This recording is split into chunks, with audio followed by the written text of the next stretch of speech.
ipaprank po namin yung kaibigan namin na si Pimpin po. May sakit po yun sa puso. Ipaprank po namin na hindi natin siya papansinin. Tapos gugulatin namin siya and then hindi na namin siya papansinin. Okay? Wala ko.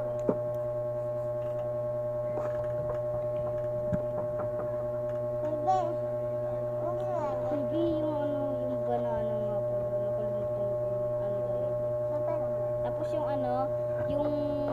nga pala, yung pupunta tayo sa Boracay, di ba? Yung pupunta tayo sa Boracay. Yung dalawa. Uy, sama ako. Di ba? Tapos di ba nakapag-passport na tayo? Nakapag na tayo ng passport. Tapos, natin. Umalis na po yung kasama namin. Mamaya po, pag bumalik na po lola nila, siya naman po paprank namin. Oo po. Tapos sasabihin ko na po kay Pim, it's a prank lang 'yon.